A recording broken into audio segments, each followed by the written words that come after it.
Like a bat out of hell, this truck comes smashing through a roadblock in Bogalusa, Louisiana. Permission is granted to shoot out the pickup's tires. The tire practically explodes, sending dust and debris everywhere. The exposed rim is sparking on the pavement, but the truck shows no sign of slowing down.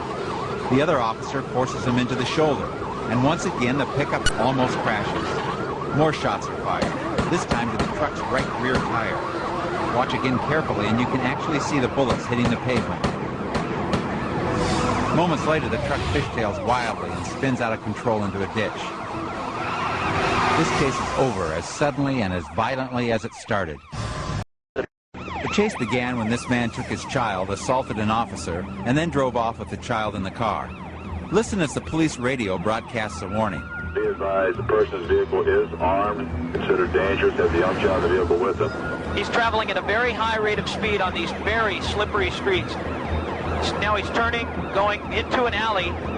This man has taken an insane risk for someone who has his own child in the car. He's back on the street. He's back on the street. Now he's going over the curb into the park.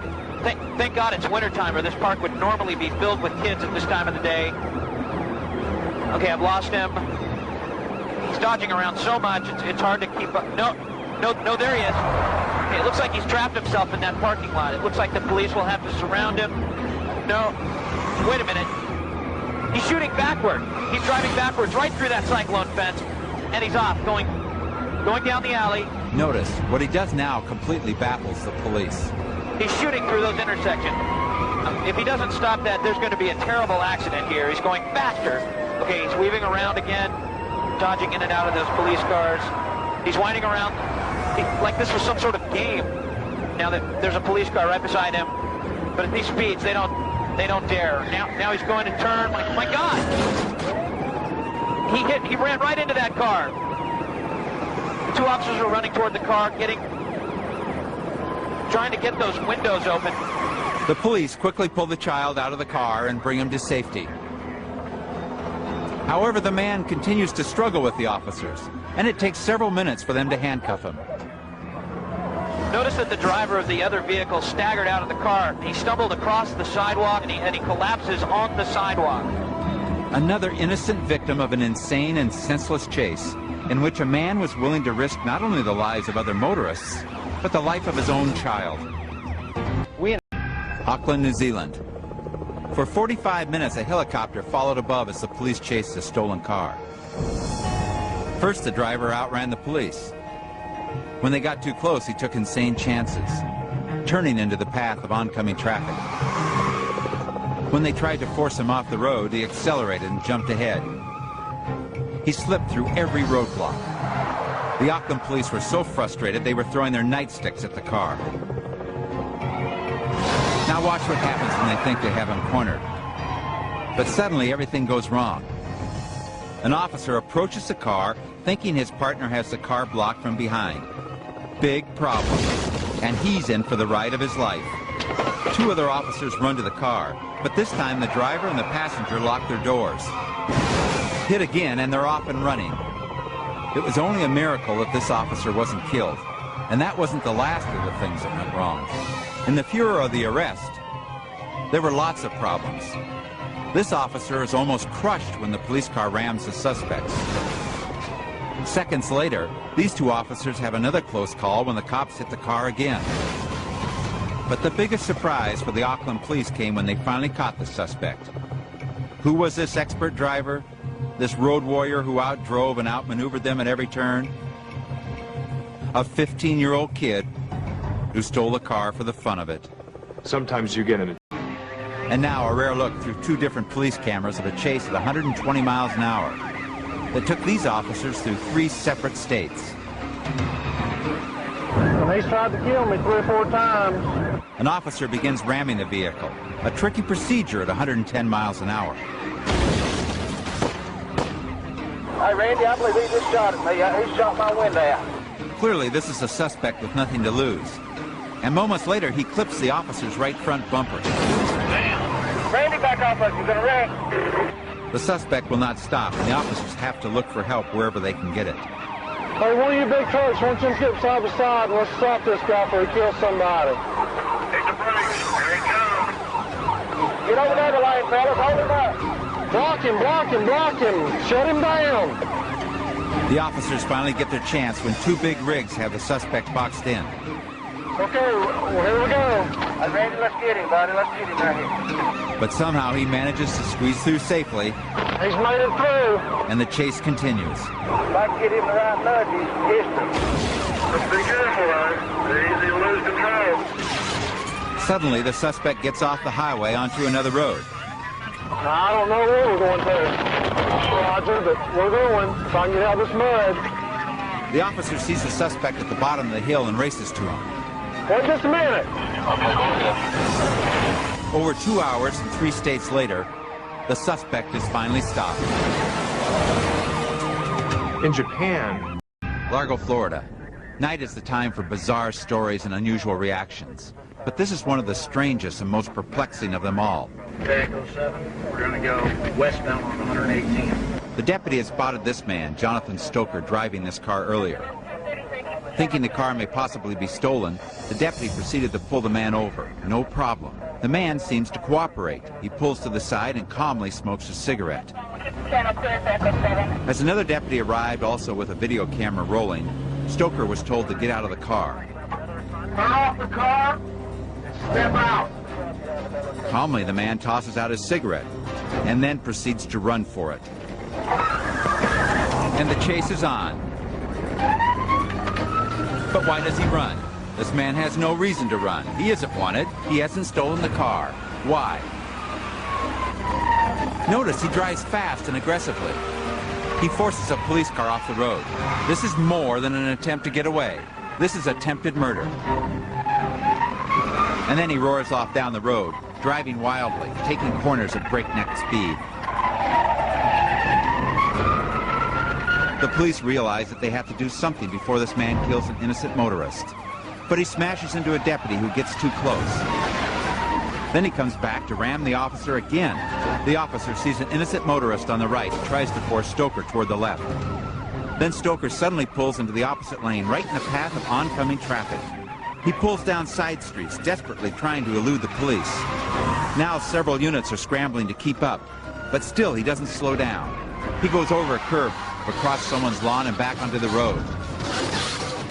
He takes off at full speed, racing away from the police.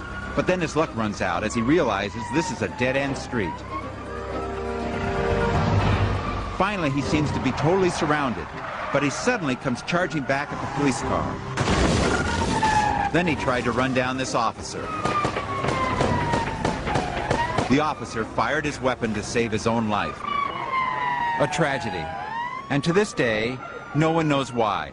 They don't know why the man ran, why he rammed the police, or why he tried to run the officer down. Pursuits at night. A terrifying business. sometimes you... Dallas, Fort Worth, Texas. This bizarre and dangerous chase began in rush hour and baffled police for more than an hour. There's 8 patrol cars behind it, 9 patrol cars, 10 patrol cars behind it. But this fellow has been driving very erratically, going from side to side. So far, we haven't seen him hit any other cars, but we've seen him come awfully close. The suspect is driving the powerful Chevrolet Caprice, the same car many police departments use. So he's able to stay ahead of them when he wants to. It just seems that sometimes he doesn't want to. He just jumped the curb back, going the other direction again, and successfully got around. Looks like the police car was trying to box him in. Okay, now he's turning around. Looks like he may be getting off on the arm. He's going the wrong way right now, and oh, we may see an accident here. Oh, that was a close one there. All right, let's see where he's going to go this time. Yep, he's just going the wrong way. It's an entrance ramp, and he's exiting on it. People are pulling over when he comes through, and he's still going the wrong direction. And we may see a head-on collision here in a moment, because there's people still trying to get on. The police were unwilling to follow the wrong way down the entrance ramp. So at this point, there's a good chance the suspect could get away. I'm looking up ahead. I don't see any city police vehicles up ahead, so he is off. Incredibly, after more than an hour pursuit, with police from 6 agencies never more than a few feet away, they have lost this man. I can't see exactly where he is. Well, there he is. But he eluded the police officers again, and he's going to be back in traffic again. I thought they were going to trap him there. They looked like they had blocked the exits on that, and he got out the one area that he could. He's turned around again. He just got off of Royal Lane. He's north on MacArthur, and headed up towards North Lake area. Now he's turning around. Oh, they just jammed him. They just jammed him. The police have just rammed his car, and they've got him boxed in. They've got weapons drawn. They're pulling him out of the car, and they've got him out on the ground there, and they've got him secured.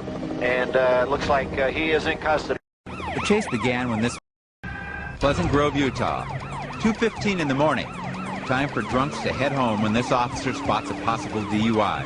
At speeds in excess of 80 miles per hour on these country roads, the officer is eating a lot of dust. Copy, continuing northbound on First East. At one point, the driver seems like he'll stop, and then pulls ahead. I noticed his front door was cocked open. He is now driving with no concern for life or limb. The other patrol units try to slow him down, but he just doesn't stop, so they decide to put down spike strips to blow out his tires. But watch what happens. He hits the spike strip dead center. You can see both tires explode. But something is wrong. He should be stopping, but he isn't. He's driving on flat tires, shooting up showers of sparks. Is this man crazy or drunk or what? His tire goes rolling into the ditch. Unbelievably, the man is still going 80 miles an hour riding on the rims. The wheels are tearing up the road, but he's passing everything in sight. Then both tires collapse and the truck is entirely on the rims. We got fluid on the ground now. Oil and gasoline are spilling onto the road. Flames and sparks are pouring out of the truck. On every bump, the car is bottoming out and pieces of the muffler are flying behind, smashing the officer's window. Oh, God. Miraculously, he is able to pull the truck off the road before it explodes.